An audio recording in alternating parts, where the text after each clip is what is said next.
start this again. All right, I'd like to welcome everyone this afternoon to our latest installment of our webinar series that we've been running here at the Dale Law Firm. Today we're going to be talking a little bit about administering a court-supervised special needs trust. The Dale Law Firm serves as counsel for a number of trustees, both professionals and family member trustees of court-monitored special needs trusts. And we felt that it would be helpful to have this webinar because we get asked lots of questions about this topic. And so hopefully everyone will find it helpful and interesting, and we'll be able to all work more closely and efficiently with the courts. That's the goal. So let's go ahead and get started. Administering a court-supervised special needs trust can present a formidable challenge to unprepared trustees. And in particular for family member trustees who aren't used to administering trusts, it can often be quite daunting to have to both grapple with administering a trust generally, but then also dealing with the various requirements of the court supervision. So hopefully today we'll be able to help you better understand what those responsibilities are. A trustee needs to understand and be mindful of the expectations of both the government agencies and the court when administering a court-supervised special needs trust. Obviously here you're trying to meet the requirements of really two sets of rules. You've got the government agencies that are running the benefit programs that the trust is designed to protect eligibility for, but then you also have the expectations of the court when monitoring a court-supervised trust. And these expectations are not necessarily always consistent. The benefit agencies are looking at different things than the court and vice versa, and sometimes they can actually pose some inconsistencies. Now, the government benefit agencies obviously are going to be concerned primarily with making sure that the trust is being administered in a way that complies with their rules. They want to make sure that the activities of the trust are not creating a problem for the benefit recipient, not making them ineligible, not causing them to receive income, things of that nature. We're really just looking at maintaining eligibility for those benefit programs. And of course, the trustee always has to be mindful of that. The court, on the other hand, is primarily going to be concerned with protecting the financial interests of the trust beneficiary. Now, obviously, continuing eligibility for benefits is part of that, but they're also going to be looking much more broadly at how the trust is being administered by the trustee, whether it's being administered in the best interests of both the trust and the beneficiary for long-term financial performance and so forth. So, as you can probably see, there could be some inconsistencies there with the priorities of those two entities that you're trying to satisfy. Just a little background on special needs trusts, because again, sometimes when we're working with family members, they're not as always familiar with the purpose of the trust. And a special needs trust, in essence, is just intended to receive the assets or property belonging to a benefit recipient, so that it can be managed in a way that allows that benefit recipient to remain eligible for government needs-based assistance. And these are programs like SSI, Medi-Cal, in-home support services, and there's a few others, but those are the primary needs-based benefit programs that the Special Needs Trust is designed to protect eligibility for. Trust distributions from a special needs trust generally are meant to supplement the basic support that an individual is receiving from their government assistance programs. And the trustee needs to work with the beneficiary and the representative payee to coordinate how the trust is going to work with the other assets that are available to the beneficiary, and then to use the trust in such a way that we're not running afoul of those benefit rules. It's really important for trustees at the outset of administering a special needs trust to make sure that there's clear expectations that are set for the beneficiary and or the beneficiary's family. Many times beneficiaries are not used to living with any sort of wealth. These are individuals who are generally on needs-based benefit programs, and suddenly there can oftentimes be large amounts of money that they feel are available to them. And so setting expectations so that it's clear to everyone involved how the management of the trust is going to run, how the funds and assets of the trust are going to be able to be used to support the beneficiary is important. And it really, by setting those expectations early, it really sets up a much better and smoother relationship between the trustee the beneficiary, and as I said, oftentimes family as well. And one thing you always have to keep in mind is that we're balancing support versus quality of life when we're thinking about these distributions. Again, the benefit agencies are really considering the government assistance programs as being the funds and the resources available to provide for the individual's basic support. And they really expect the special needs trust to be supplemental and often just providing those extra quality of life sorts of distributions that otherwise the person wouldn't have available to them. That's not necessarily how it has to go, but that's kind of the initial perception quite often by the government agencies. There's also another issue here that comes up, which is oftentimes we're working with children beneficiaries, minor children that have received funds, usually through some sort of litigation settlement or maybe an unintended inheritance of some kind. There's also this tension within the court that the court is expecting the family of the child to continue to provide for that child's support. Parents in California have an ongoing support obligation for their children, and the court does take that into consideration, and oftentimes the court will restrict the use of a special needs trust so that the family has to continue to provide basic support, and the court will frown upon a special needs trust supplanting that obligation of the parents. So again, that's something that the trustee really has to make clear to families, particularly at the outset, so that there's not uneasy feelings between the two. Another thing to keep in mind, and I alluded to this a moment ago, is that special needs are really not special. A special need can basically be anything that a beneficiary needs or wants, so long as it doesn't run afoul of the benefit rules, and we'll talk about those in a minute. The distributions from a special needs trust do not need to be directly related to a person's disability. So again, we can provide for general support needs if that's necessary for adult beneficiaries. We can provide for travel, recreation, socialization activities, all sorts of things that may not be disability related. Distributions can also be made for personal items, services, all of the things that we have listed here. And as you can see, it can be very broad. Again, just something to keep in mind that as long as you aren't giving cash to the beneficiary and you're not making distributions that would cause a reduction of benefits, which are primarily food or shelter distributions, then pretty much you're going to satisfy the requirements of the benefit agencies. That's not to say you're going to necessarily satisfy the concerns of the court, but as far as benefits eligibility, you're going to be pretty okay as long as you avoid cash distributions and food and shelter distributions. Okay, another important concept with regards to special needs trusts to keep in mind is that under both SSI rules and Medi-Cal rules, a special needs trust must be drafted so that it provides for the sole benefit of the benefits recipient. What this means is that when you're serving as trustee, you're not permitted to make distributions that benefit third parties, someone other than the primary beneficiary of the trust. This seems simple on its face, but sometimes can get a little complicated and convoluted. Distributions cannot be made directly for another person. That seems fairly obvious. So we can't buy items that are intended for someone other than the beneficiary. We can't make gifts from a special needs trust, nor can we make donations to either charitable organizations or religious organizations. And what's sometimes difficult for our adult beneficiaries is we can't use the funds in the special needs trust to support immediate family members, including the children of the beneficiary.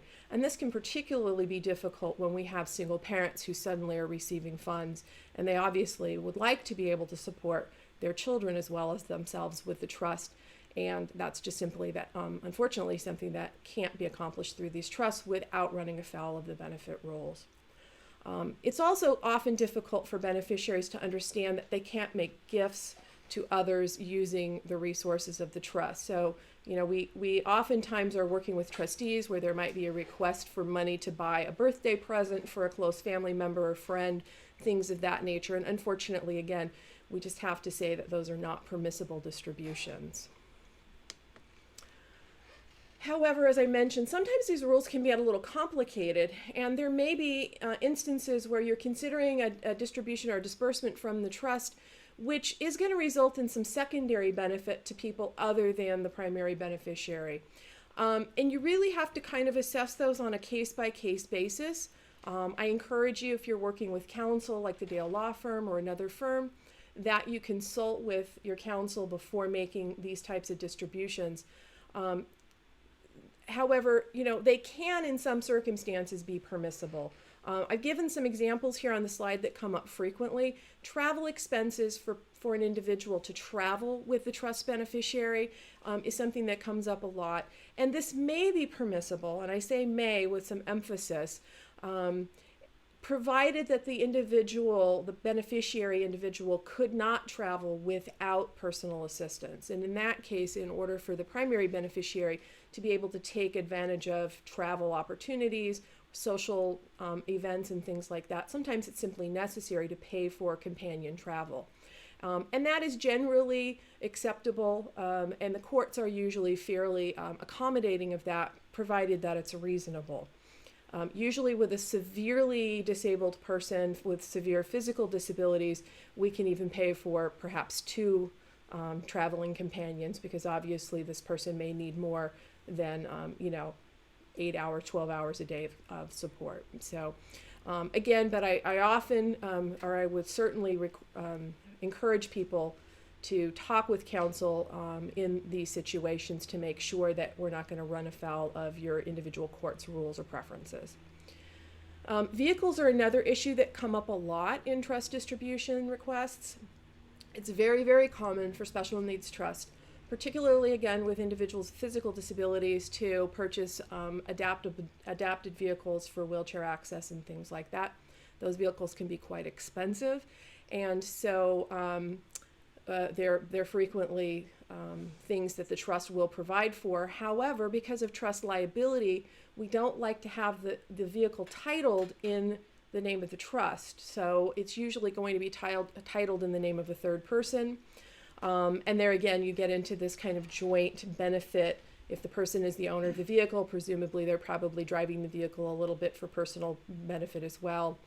And what we do to satisfy the court concerns usually is we'll have the vehicle titled in the name of a third-party individual, but the trustee will put a lien through the Department of Motor Vehicles on the vehicle so that it can't be sold without the trust being involved in that process. We also would normally require that the trust be listed as the loss payee on the vehicle insurance, so that if there's an accident and the vehicle is totaled, any payments from the insurance claim are going to go directly back to the trust. And again, with those conditions, the courts are usually quite amenable to authorizing purchases of vehicles. And finally, the other example here is caregiver fees. Not caregiver fees, but rent for family members to live in a trust-owned home where they're providing caregiving services. This is a situation where, obviously the family member is getting a secondary benefit to the purchase of the home by the trust, but it's justified in that the disabled individual is receiving care from that family member, and in lieu of compensation, free rent, room and board, that sort of thing is usually permissible. There will be, again, with trust-owned homes, the court may put some conditions on that. For instance, other family members who are not providing direct care may have to pay rent to the trust. There may be restrictions on who's allowed to live in the home, things like that. But generally, it's okay for parents particularly, and possibly other caregiving family members, to reside in the home without paying rent. So those are just some examples of where you've kind of got dual benefit, but they are permitted within the confines of the trust. Along that same vein, there's certain distributions that will require prior court authorization before making the purchase. And this is really a court requirement. The benefit agencies are not going to be concerned with this, but certainly the court, when they're monitoring these trusts, is not going to want to see certain purchases being made without you first getting authorization from the court and basically the court's blessing. I mentioned a moment ago home purchases and major home improvements. So this is obviously something where prior to you as trustee spending possibly hundreds of thousands or not millions of dollars in the Bay Area housing market, you would certainly want to get the court's blessing before moving forward with a home purchase. Now, because of the way the court process works, which is not terribly fast for those of you that are familiar with working with our courts, this can pose its own challenges because, as you know, the housing market's quite hot right now and home sales are happening fairly quickly. So normally what we recommend to trustees in this situation is that before letting your beneficiary or their family go out and shop for a home and find that perfect home, you make sure that you already have the court authorization in hand.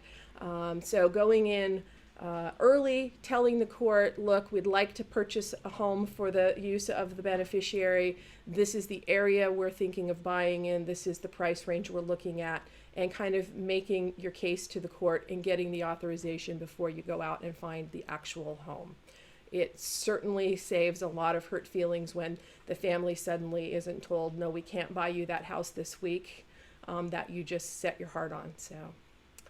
Vehicle purchases, much of the same, obviously not as expensive as buying a home, but again, it's a big ticket item for the court, and the court is going to want to review any vehicle purchases before the purchase is made. Caregiving and personal attendant wages. So here, because this is often a long-term and significant investment that the court is making, or not the court, excuse me, that the trust is making, we usually recommend that caregiving wages also be pre-approved by the court, particularly if the caregiver is going to be a family member. Again, we get back to this tension between when is the family member providing support that they should provide as the parent, because again, normally we're talking about parents here, versus when are they really acting above and beyond their normal parental obligation. So this is something that you always have to keep in mind when addressing the court with family member caregiving. The court is always going to be concerned that we're not paying mom just to be mom. They're going to want you to justify why they should be paid for providing care to their son or daughter. High value purchases, it's always advisable to get court authorization for those, and this could be anything from durable medical equipment, very complex speech devices. We recently had a purchase where we needed a piece of technology for someone's communication purposes that was in the $25,000, $30,000 range. And in that case, we would want to go to court and make sure that the court is okay with that. Generally, those sorts of things are not difficult for the court to approve. They're clearly appropriate, but just because of the size of the purchase, you as the trustee don't want to be on the hook if you go to court after the fact and the court has a problem with it. So it's always good to ask for permission rather than asking for forgiveness. And then last on the list is the unusual and non-traditional purchases. And again, this can range the gamut. I've seen things from in vitro fertilization requests, stem cell treatment, any sort of kind of emergency, or not emergency, but experimental medical treatment. We've had requests for, I think the funniest one, and I probably shouldn't make fun, but somebody wanted us to exorcise their house, or they thought it was haunted and they wanted to have someone come into the home and cure the ghosts or get them out. So all those things are just really outside the norm, and the court is going to look at you a little askance. So again, it's better to ask for permission before you go ahead and spend money on things that the court might think were either inappropriate, frivolous, or just not necessary for the benefit of the beneficiary. And as it says at the end of the slide, if you're unsure of whether or not you should ask the court for permission, ask your attorney.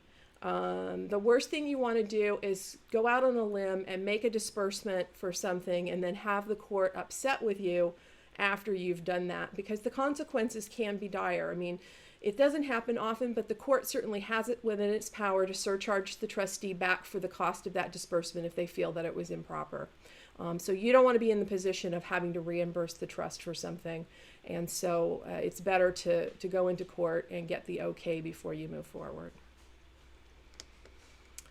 Just so you kind of know when you go to court what's going to be expected by the court when you're making these sorts of disbursement requests. They're going to want a detailed description of the property or the item that you're looking to purchase or service in the case of caregiving. They're going to want an estimate of the cost. And so, for vehicles and houses, that's not so difficult. You can just kind of get estimates and present that to the court as part of your request. If it's caregiving services, you'd want to set an hourly rate, give the court a range of hours that are going to be paid. Sometimes the court will want to set an exact amount, so they might say you're authorized to spend up to, $2,000 a month or something like that. But you want to have an idea of the amount of the request and what it's going to cost. And then in many instances, you're going to need to justify to the court why it's necessary or how it benefits the beneficiary. Again, some of these things are obvious. A wheelchair van is going to be an obvious disbursement for someone that's in a wheelchair. And you're probably not going to have to really sell that to the court too much, other than maybe grappling with the type of vehicle and the actual cost of the vehicle. But the need for the vehicle is going to be somewhat clear. It gets less clear sometimes when we're talking about care, because the court doesn't always have a clear handle on the needs of the beneficiary. So we oftentimes for that will use a care manager's assessment. We'll actually put together an independent report with a narrative from a professional explaining what the care needs of the individual are and how the care that mom is providing is really above and beyond what is typically being provided by a mother for a child. The nice thing about a care manager's assessment in those cases as well is it can also help you set rates for the level of care that the individual is going to be providing. Is it just basic attendant care? Is it LVN level care? Is it nursing level care? And what would be an appropriate amount for that?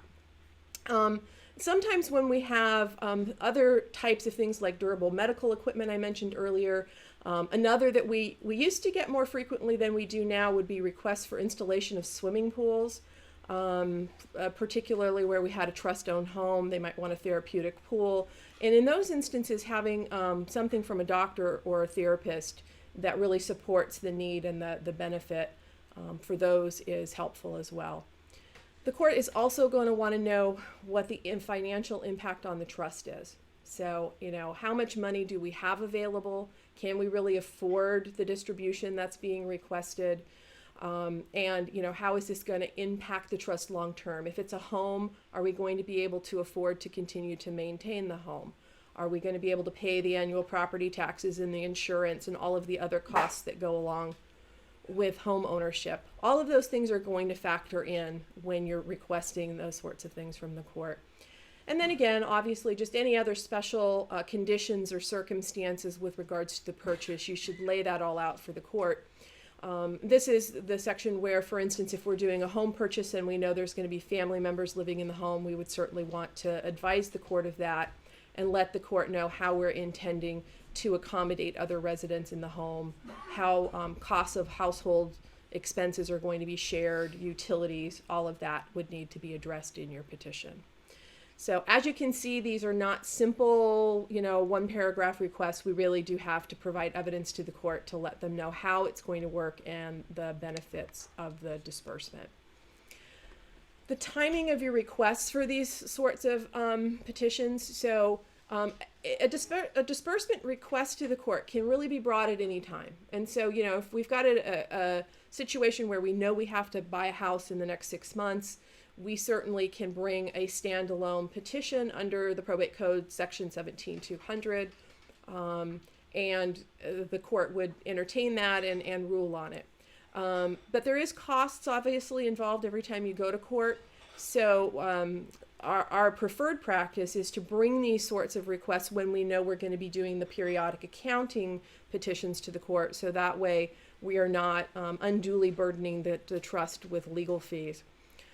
There's also a mechanism for bringing an emergency petition. We can sometimes bring these requests either directly through an ex parte if it's something small, like maybe buying a smaller dollar value item, or even sometimes cars we can bring on an ex parte basis if there's an emergency need for the purchase.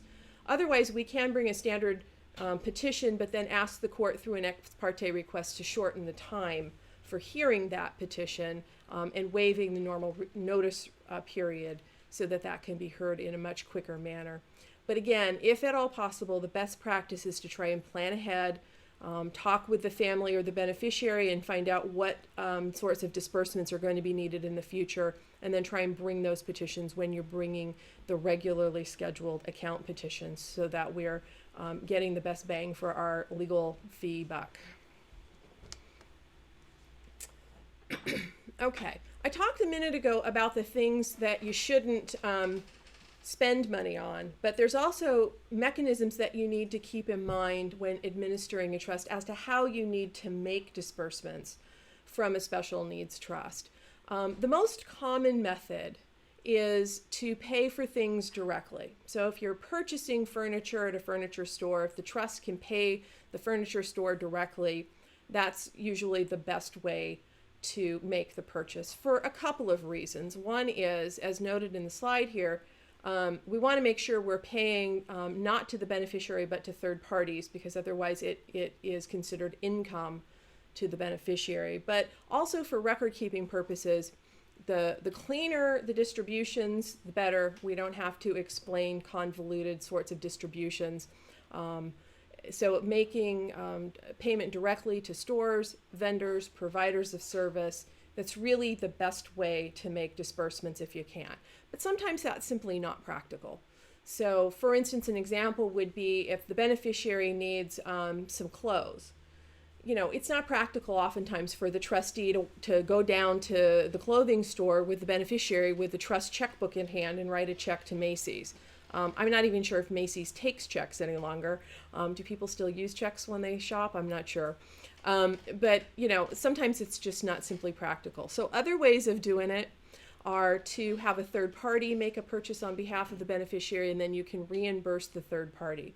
So if beneficiary goes down with sister to Macy's and sister buys, you know, the new winter coat for the beneficiary, the trust can reimburse the sister, and there's no benefit consequence to that. And so long as you can show the transaction cleanly to the court's going to be fine with those sorts of third-party reimbursements as well.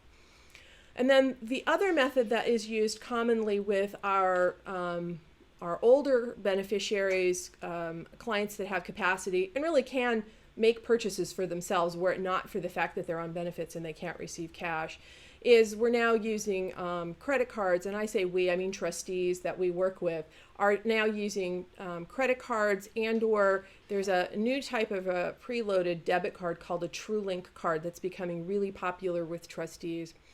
And these are mechanisms where a trust beneficiary or perhaps a family member on behalf of the beneficiary can make purchases, you know, take care of the day-to-day expenses that need to be covered. And then the trustee would simply pay the credit card bill at the end of the month, or would reload the preloaded debit card. And that's another way of making the purchases without running afoul of the rules for SSI and Medi-Cal. None of those purchase methods are going to result in the benefit agencies believing that the trust beneficiary has received direct income. So, okay, now that we've talked about disbursements from the trust, how those are made, I'm going to start talking about the court accounting process itself. So under the probate code here in California, it's required that a trustee of any court-ordered trust, and that would include settlement trusts and other forms of court-ordered trust, not just special needs trusts, but it's required that they present an account for approval by the court, and this is supposed to be done after the first year of trust administration, and then typically on a 2-year schedule thereafter. Now, the frequency of these accounts can be modified by the court if the court finds good cause. So in some instances, the court will require accounts more frequently. So rather than biannually, sometimes if there's issues, the court might still require an annual accounting. But they can also extend it out longer, again, if there's good cause. So it's not uncommon where if we have got smaller trusts that where the legal fees are really a burden to the trust, the court might extend those out to 3 or 4 or even 5-year account periods.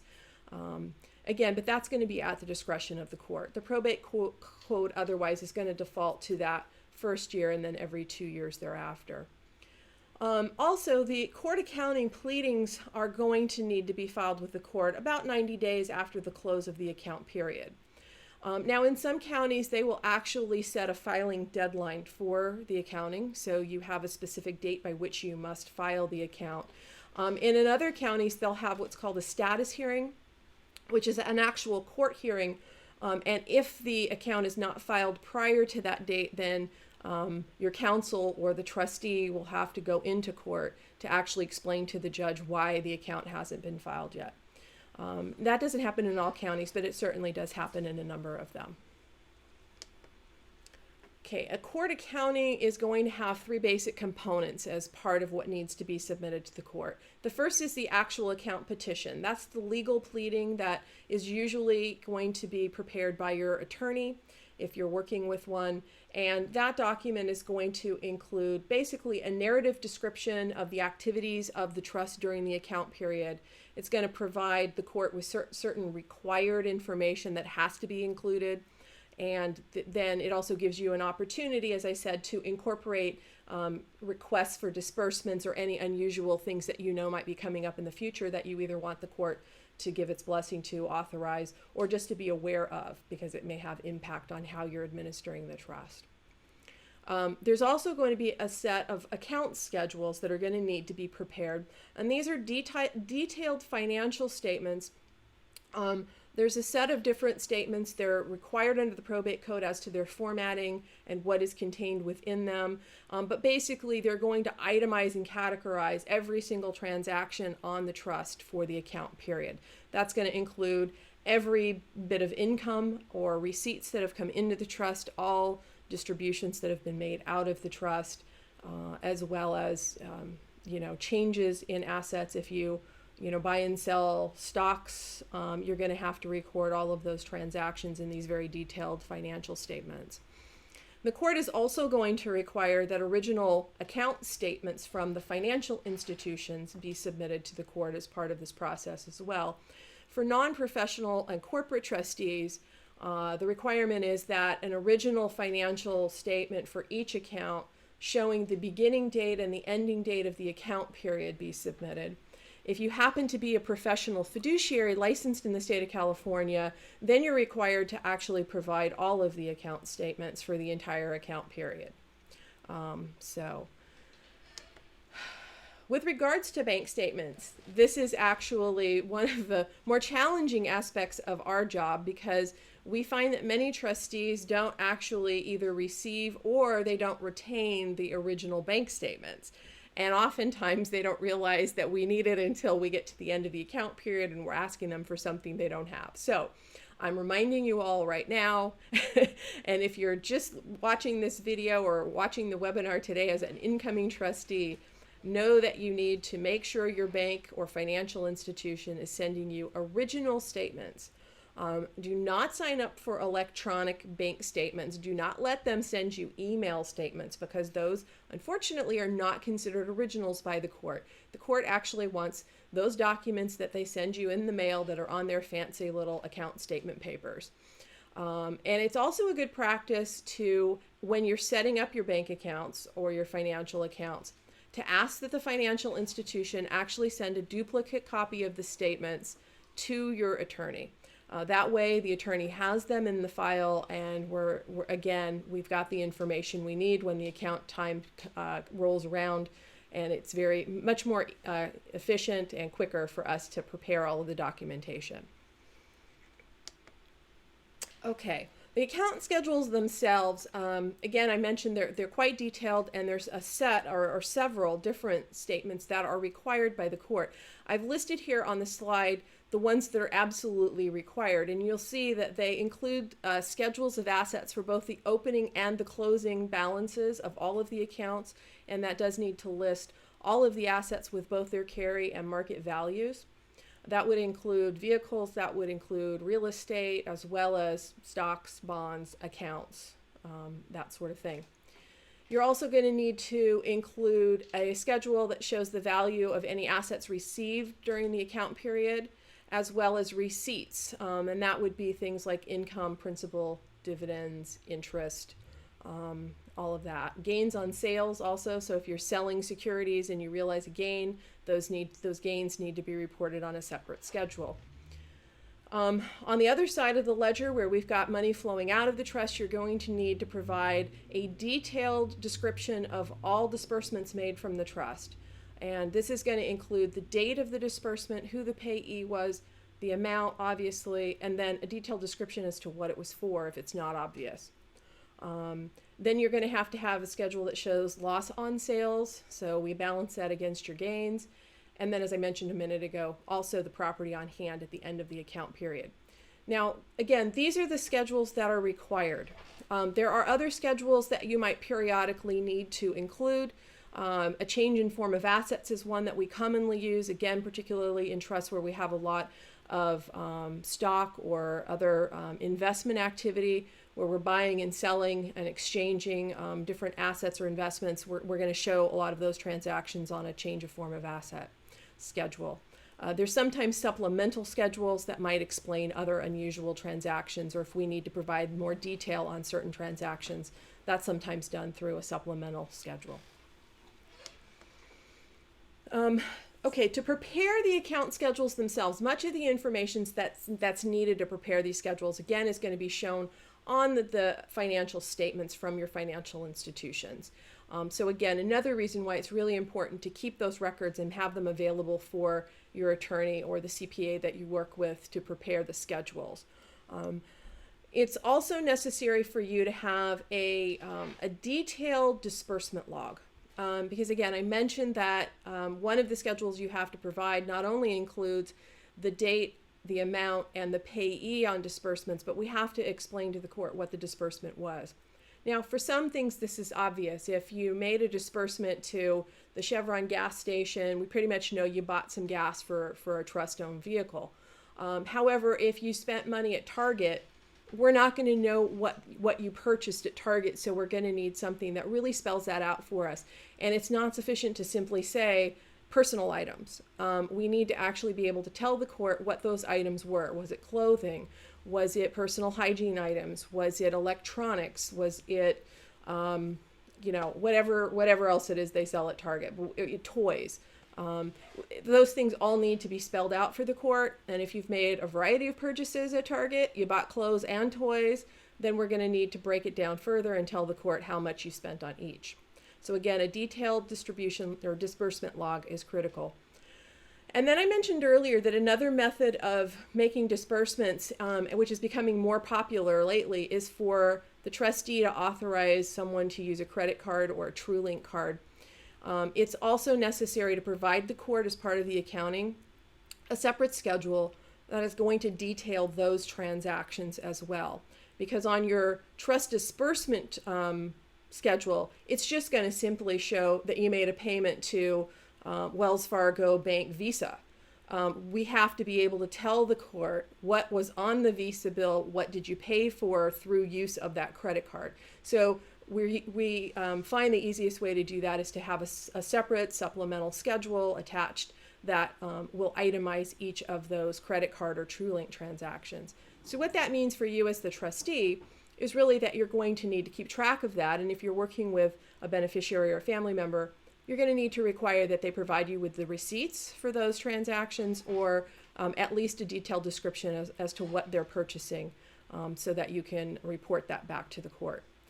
It's also necessary not just for court purposes, because Social Security or Medi-Cal can also audit these trusts, and if they see that you're making large distributions to a credit card or you're loading a TrueLink account, they too can ask what's being purchased with those cards, and you need to be able to report that to them as well for benefit purposes.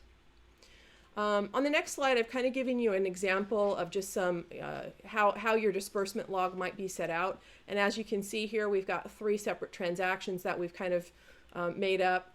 And you'll see that we've got the date, the payee, the amount, and then a breakout as to what was actually purchased. Again, some of them are obvious. Jane Doe DDS is a dentist, so we know that's for dental work.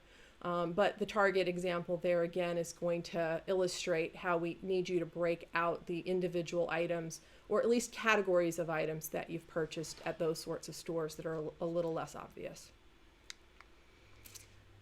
I mentioned a moment ago that for purposes of the credit card and TrueLink disbursements particularly, you're going to want to have receipts and invoices, but that's a good practice for trustees overall because, again, you can be asked at times to provide those receipts if the court, for whatever reason, feels it would be helpful to have them.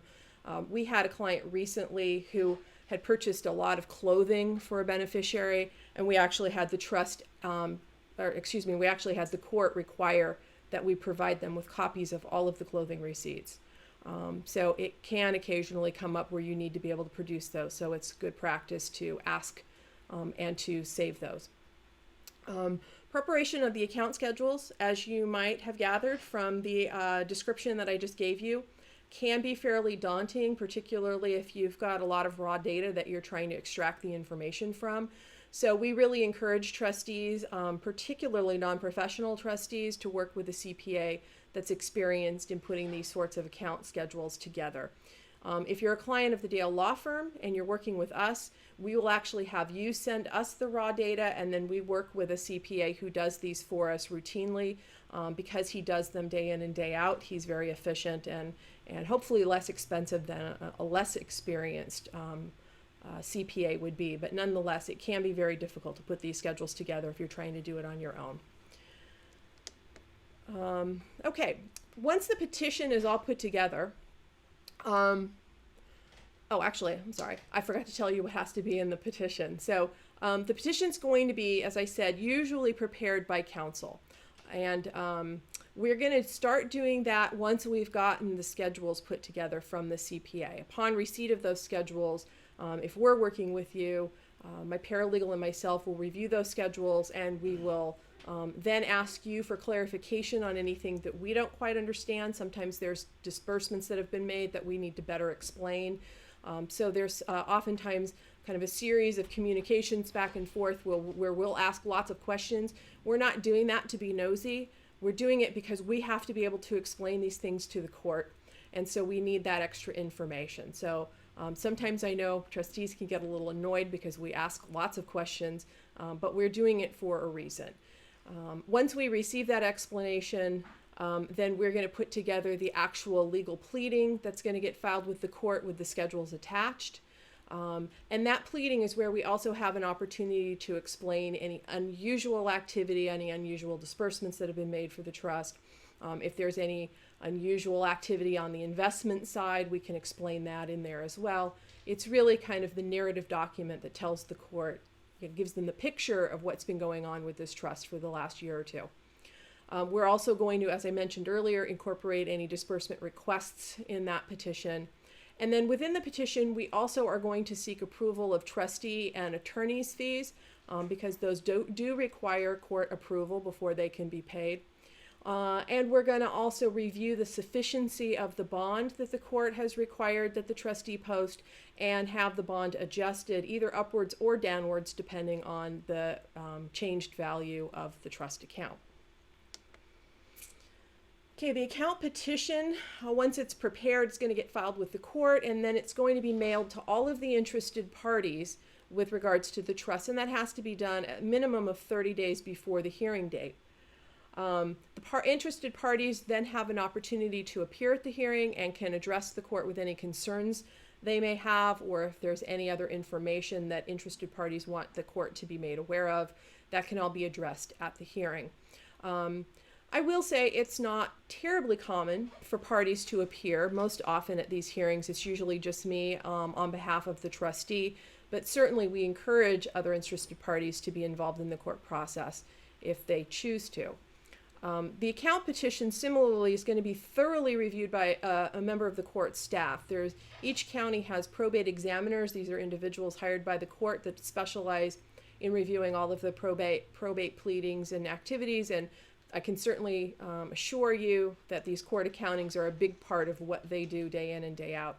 And oftentimes what happens is when they do their review, they will reach out to us and ask for additional information. They will usually issue what's called probate notes, and these are basically a form of written communication from the court back to the parties or to counsel saying we've got questions about this or that, or there might be procedural issues that need to be addressed, and that's all set out in the probate notes. We are then given an opportunity to respond to those notes, answer any additional questions that the court may have.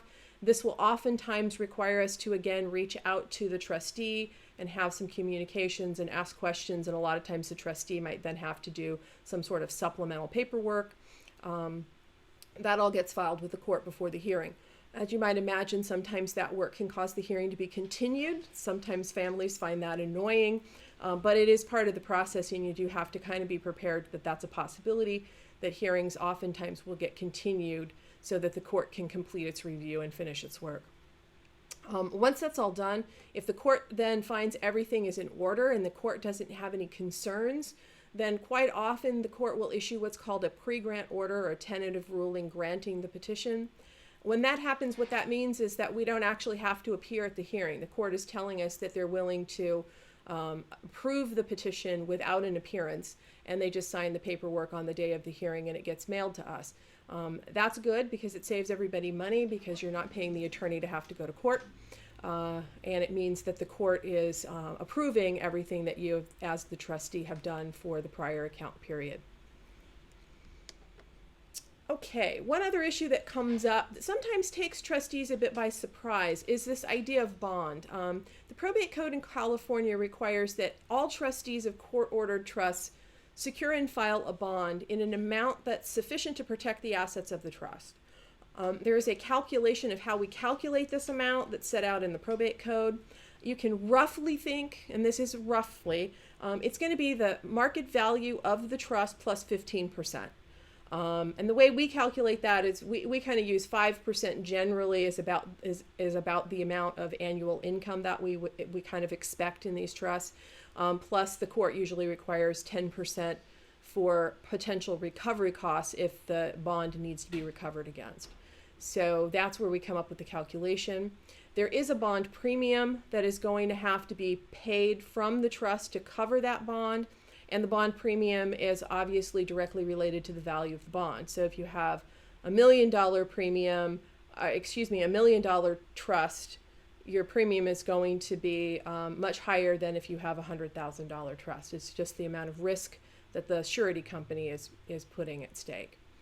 The trustee also has to qualify for issuance of the bond. So in order to do that, the bond company who's issuing the bond has to be assured that the trustee is worthy of being bonded, and they look at the individual's credit rating as well as whether they have any personal assets to secure the bond.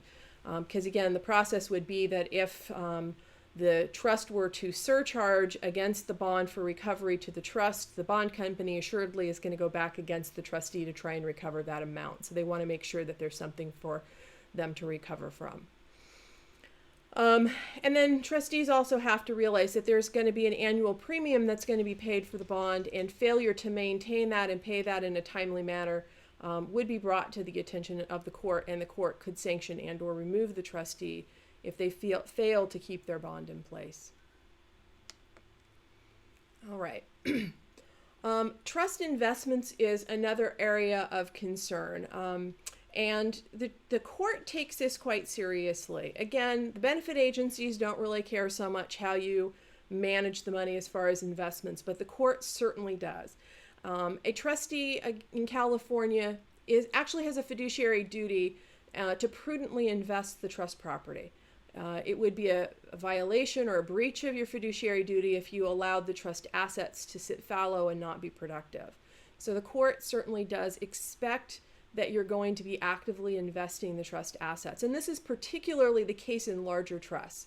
I mean, again, you kind of have to think about it practically. If you got a trust with $70,000 in it, the investment opportunities available to you are really not going to be that significant. But if you've got, $1 million trust, the court is absolutely going to expect that you're going to be using that to make some income for the trust and to grow the assets of the trust. So a failure to do that can certainly result in a sanction and or, again, your removal as trustee. Now, we certainly recommend clients that, particularly in larger trust situations, to work with a financial advisor who is familiar with the management of special needs trust assets. And, you know, a lot of times people say, oh, well, why do I need to pay an advisor to help me? I can just stick it in a few mutual funds. Well, the reality is, and we've seen this time and time again over the years that we've been working with these sorts of trusts, by using a financial advisor, you're going to get a better return on the trust investments. And those returns in themselves are going to help offset the fee of paying that advisor to assist you. Secondarily, if you properly structure your investments, you're going to be able to take better advantage of the tax situation and the taxes of these trusts. So you're definitely going to want to make sure that you've got your investments positioned so that you are realizing the right amount of income for your beneficiary and not either getting too little or too much income. Okay, I know the print on this slide is really small, but I did want to give everybody the actual language from the probate code that tells you what your available investment options are. They're kind of hard to read, I'm sure, but I'll just tell you quickly. You're allowed to invest in government bonds so long as the maturity dates are less than 5 years. U.S. Treasury bonds are most of them are pretty available. You can invest in any securities that are listed on a stock or bond exchange in the United States. And this is probably the most common investment method that our trustees use. And ETFs, exchange traded funds, fall within this category and are used extensively by a lot of our trustees. The rest of these are less exciting. We've got some forms of mutual funds and then common trust funds, and that's something that would be used only by corporate trustees that have common funds. Now, while that list looks like it's somewhat limiting, you can ask the court to modify the list. So again, this is something that we would do early in the trust administration process. And some of the common expansions that we will ask the court to approve for trustees are the ability to use more wide-ranging mutual funds and also long-term bond funds. So those bonds that would mature greater than 5 years, we often request.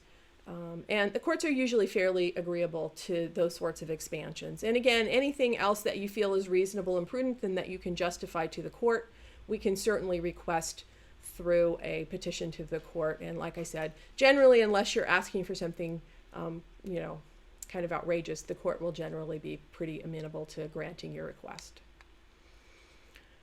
Okay, just one slide on taxes. As Steve can tell you, I try to avoid taxes wherever and whenever I can, but I have to address them sometimes, so today's the day. So just really quickly, really what we're talking about today when we say a court-ordered special needs trust is really a form of a first-party special needs trust.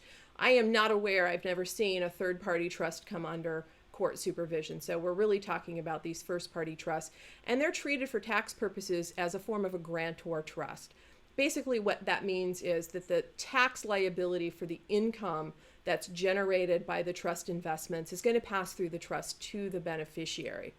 Now, what you do have to keep in mind is that if your beneficiary is a minor, they're going to be subject to what's called the kiddie tax, and that's going to pretty dramatically affect their tax rates.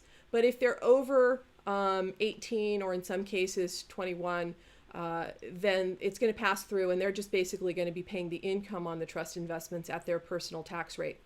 And again, because most of our beneficiaries are public benefit recipients, I said that backwards, their incomes generally are going to be pretty low. So their tax rates are similarly on the low end of the tax rate scale. So the trust, we get asked this question a lot in April. What am I supposed to be filing with the IRS as the trustee of my son's special needs trust? Generally, a trustee of this type of trust is going to need to issue a Form 1099 to the beneficiary reporting the income that's been earned by the trust out to the beneficiary. Again, that's how we pass it through to the beneficiary. Technically, a trustee of a grantor trust like this does not need to file a Form 1041, which is a fiduciary tax return. Some trustees will still file this, but it's really just for informational purposes because, again, the tax liability is passing through to the grantor, and therefore there is no tax liability to the trust, so a return is really not necessary. So that's my 30 seconds on taxes. Okay, and then the final thing I wanted to talk about today before I open it up for questions is trustee fees. Now, the courts and the trusts do allow for trustees to be compensated for the time that they take when managing a trust. And I know some of you, particularly some of the folks that I know are out in internet land today, you're professional trustees. I assume you kind of already know how you get paid and the rates at which you get paid. But for those non-professionals that are with us today, the courts that you're working with will usually have some method by which they like to pay non-professional trustees. So you should talk with your attorney about kind of what the practice in your county is. But most courts, from my experience, are going to pay a non-professional trustee on an hourly fee rate basis. And I've given you the example here. Contra Costa County, which is the county that I'm sitting in today where we practice a lot, their typical guideline for a non-professional trustee is $40 per hour. The fees must be approved by the court, and you can't pay yourself, except under some limited circumstances where the court has okayed it. You cannot pay yourself your fee without first getting approval for your fee from the court. So we usually bring these fee requests as part of the account petition, and you're going to have to justify the time that you've worked and the rate that you're seeking, and then the court will review it to see that it's reasonable, and typically will grant it without too much hassle. When you're presenting the request to the court is going to expect that you're providing them with a detailed time record that itemizes each of the tasks that you've performed in your role as trustee. It's good practice to formulate those like attorneys do, where we bill in 6-minute increments or tenths of an hour. That's kind of what the court is used to seeing, and they're going to be very familiar with those sorts of billing numbers. So I've kind of given you some examples here of how you could kind of set out your itemization of your time. And again, you're going to want to include the date that the task is performed, what you actually did on behalf of the trust, the amount of time that it took you to perform the task, again in 6-minute increments, and then based on $40 an hour for my example here, I've calculated the time or the amount that you would be paid for your time. And as you can see, the court is going to expect you to be somewhat detailed so that they can actually reasonably review what it is that you've been performing. So reviewing and paying bills, meeting with your financial advisor, reconciling the checking account. Those are the sorts of descriptions that you're going to want to include. Anything too general where the court can't really ascertain what it is you did and whether the time that you're charging for it is reasonable isn't going to be acceptable to the court. So that brings me to the conclusion of the formal presentation. I don't know if we've got any questions from those of you that are here in the room with us, or if anyone online has got some questions, but I'd be happy to answer. Yeah, I see Steve. We need to take like a 10-second break. Okay. Okay, so here's what we're going to do, which we will edit out. Hang on just a second. We have a fairly modest here I've got to look at, you know what, since I have to look at the computer to ask the questions, I'm going to join you. How's Steve that? is going to join me. I'm going to join you on the other side. Okay. If I can do this without, here, you're going to have to scoot over a little bit. God, he's making me move. Okay, there we go. So you get to see the attorneys get a little on the cozy side here. Okay. It's a good thing we like each other. Most days. Okay, here we go. Hang on. I hadn't anticipated that I don't have another way to look at the questions. Read the questions. This is attorneys trying to do technology. Yeah, there we go. Okay, almost there. Okay, so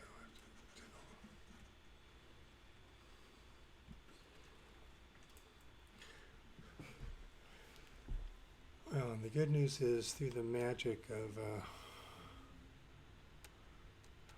so anyway, if anybody has any questions, ask them through the, you can ask them through the chat here, and I don't see any. we don't see any. I must have hang on wowed a question. everyone. Well, I have a couple of questions. All right. And do you guys have questions? I see a hand in the room. Yes. Jennifer. Nice to see you. Good to see you too. Any examples of recent examples from various courts in the Bay Area where a request was denied, or whether it was to buy a home or for a certain expense? Right. Just kind of by way of keeping us all on guard as what you're seeing, Sure. given all the work that you do. Sure. I'll be honest, it's not too common that we see requests denied outright. What's more common is to have the court pare down a request. So you mentioned a home purchase, for instance. I had a case a while back in the Sacramento area where a beneficiary wanted to buy a home in Rancho Cordova. I'm not familiar with real estate in the greater Sacramento area. They were requesting a certain amount for a house in that neighborhood, and the judge looked at it and he said, well, I'm somewhat familiar with the real estate in that area, and a house shouldn't cost that much, and I don't know why you want that much. And he ended up paring it down significantly. I think the request might have been $700 and we got like $450. So those sorts of reductions will happen sometimes if the court thinks that something is excessive. Similarly, vehicle requests sometimes, courts don't like luxury vehicles. So if you're looking for a wheelchair van, for instance, the Mercedes Sprinter is probably not your best choice. Go with the Honda Odyssey. Those sorts of just perception issues sometimes come up with the court. Now, of course, if you have a real good reason why the Mercedes Sprinter is necessary, and I've actually had this where because you can stand up in the Mercedes Sprinter, maybe that's necessary for your particular beneficiary, that might fly. But generally, those sorts of kind of perception issues, why do we need the Mercedes when we could get the Honda? Those you'll get those sorts of pushback from the courts as well.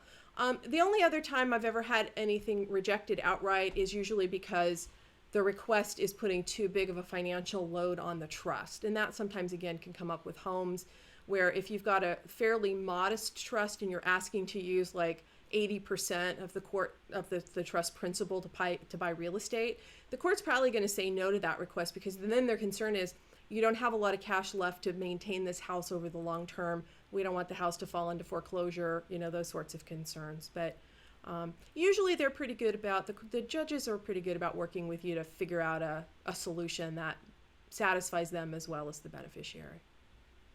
Okay, and then you had mentioned something about that in some cases you can appear ex parte. What is an ex parte? Oh, yeah. I like to throw around legal lingo that nobody else knows. So ex parte simply is a process where you can make a request to the court where the court waives the normal notice period to all of the interested parties.